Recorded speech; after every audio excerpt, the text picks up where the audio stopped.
Hello everyone, welcome to channel Top Gate. In this video I'll discuss one more example of the preemptive priority scheduling algorithm, and this question is from GATE CS 2017. Clear? So in this example we have 5 processes P1 to P5, and for those processes we have been given the arrival times, burst times and the priority of the individual processes. Fine. So we have to schedule these processes with the help of the preemptive priority scheduling algorithm. And in this one, it has been told to us that 0 is the highest priority. So I'll write it somewhere that 0 is the highest priority and 4 is the lowest priority. So if any time, suppose any process is executing and P2 comes, which is having the highest priority, so this P2 is able to preempt any other process. So P2 can preempt P1 anytime, P2 can preempt P3 also, P4 also, P5 also. If we talk about P4, P4 can preempt P5, P3, P1 but not P2. Clear? If we talk about P1, this P1 can preempt P3 and P5 but not P4 and P2. If we talk about P3, this P3 can preempt P5 but not any other process P4, P2 and P1. And P5, since it is having the least priority, therefore this process can never preempt any process. Clear? So let's quickly go to the Gantt chart. So I'll draw the Gantt chart first, and with the help of the Gantt chart I'll find out the turnaround time and the wait time. Clear? So this is the Gantt chart. Currently we are at time 0. So at time 0 I can see that is there any process which is arriving in the RAM? Yes, P1 is there, which is coming in the RAM at 0. However, its priority is 2, which is not more than P2. P2 is having the highest priority right now, but P2 will arrive in future. It is not there in the RAM right now. So right now in the RAM, I don't have any competition. I don't have any option. I have only P1. So this P1 has to be scheduled. So this P1 will start at 0 and it will try for how many units? It will try for 11 units. Clear? So it will start at 0, and as soon as it reaches, you can see 2. Clear? So at 2, this process P4 arrives, and this P4 is having the priority as 1, which is more than P1. Therefore, this P1 which started at 0 has to stop at 2. So this P1 will stop at 2, and till now this P1 has executed 2 units and still 9 are left. So I am writing 9 here. Okay. So at 2, process P4 comes, whose priority is 1, which is more than P1. So it will start and it will try for how many units? It will try for 10 units. Clear? So this P4 will take over the CPU. It will try for 10 units, but as soon as it reaches 5, you can see that at 5 P2 has arrived. So as soon as P2 arrives, this P2 has the capability to preempt any other process. Why? Because it is having the highest priority. So this P4 will continue till 5, and that is, it has executed 3 units. So how many are left? 7 are still left. So I'm writing 7 here. Okay. So P4 has to stop at 5, and at 5 this P2 comes, and since this P2 is having the highest priority, no one will be able to preempt P2. So this P2 will take whole 28 units. So it will start at 5 and it will complete its work at 33. 28 plus 5 is 33. So this process P2 is completed. It will go out of the system. Clear? So now we are at 33, and till 33 I can see that every process has arrived into the system, and out of which P2 has already completed. We have P1, P3, P4 and P5. Now we just have to see the priority. Whoever is having the highest priority has to be scheduled first. Fine. So out of these 4 available process, we have P4 which is having the highest priority, which is left with 7 time units till now. Okay. So it will start at 33.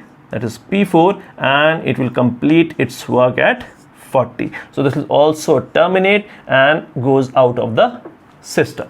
Clear? So now in the RAM we have 3 processes, P1, P3 and P5. Out of these we are having P1 as the highest priority, because P1 is 2, P3 is 3, P5 is 4. So the highest priority is for P1, and P1 is left with 9 time units. So it will start at 40 and it will complete its work at 41.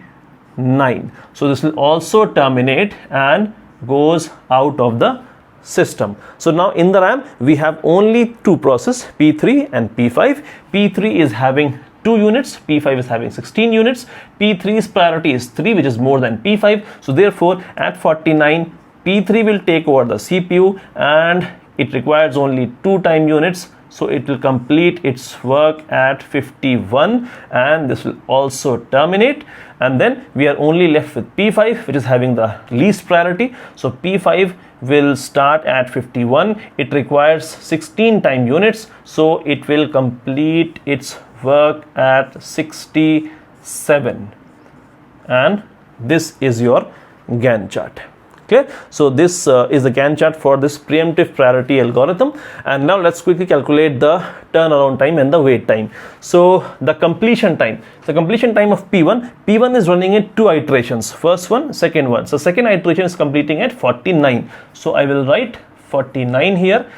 P2 is running in only a single iteration, that is 5 to 33. Its completion time is 33. So I will write 33 here.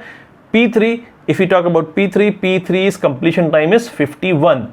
Okay, so I will write 51 here. And then P4 is running in 2 iterations, first one, second iteration is completing at 40. So I will write 40 here. And P5, it's only in single iteration, it is completing its work at 67. So I will write 67 here. So we have found out the completion times. Now we have to calculate the turnaround time. So turnaround time is CT minus AT. So I'll quickly write all the completion times: 49, 33, 51, 40 and 67, and then put the minus signs and then the arrival times. So arrival times are 0, 5, 12 to 9.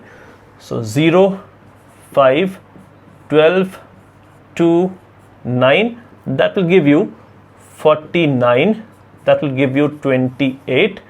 51 minus 12 will give you 39. 40 minus 2 will give you 38, and 67 minus 9 will give you 58. Okay, so now we have to calculate the wait time. So wait time, I'll write the TAT first, that is 49, 28, 39, 38 and 58. Put the minus signs and then the burst time. So burst times are 11, 28, 2, 10, 16. So 11, then we have 28 and 2, 10, 16. So 2, 10, 16. So that will give you 49 minus 11 will give you 38. 28 minus 28, 0. 39 minus 2, 37. 38 minus 10, 28, and 58 minus 16 will give you 42. So this is the turnaround time and the wait time for the individual processes. So now let's quickly calculate the average wait time. So the average wait time will be, we have 38 plus 0 plus 37 plus 28 plus 42 divided by, we have 5 process, so I'll put 5 here. So quickly calculate this. So 2 plus 8 is 10, 10 plus 7, 17, 17 plus 8 is 25. So I'll put 5 here, and then 2, 2 4, 6, 6 2, 8, 8 3, 11, 11 3, 14. So 145 divided by 5, that will give you 2, and then 45, that will give you 9. So 29 is the average wait time. So the average turnaround time will be, we have got the turnaround time, that will be 49 plus 28, 39, 28 plus 39 plus 38 plus 58 divided by, we have 5 process. So that will give you, just add this up, 8 plus 8, 16, 16 plus 9, 25, 25 plus 8 is 33, 33 plus 9 is 42. So I will write 2 here, and then 4 carry, 4 plus 5 is 9, 9 plus 3 is 12, 12 plus 3 15, 15 plus 2 17, 17 plus 4 is 21. So 21 212 divided by 5. That will give you, we have this 4 and then 12, that will give you 2.4. So 42.4 is the average turnaround time and 29 is the average wait time. Okay, thank you so much.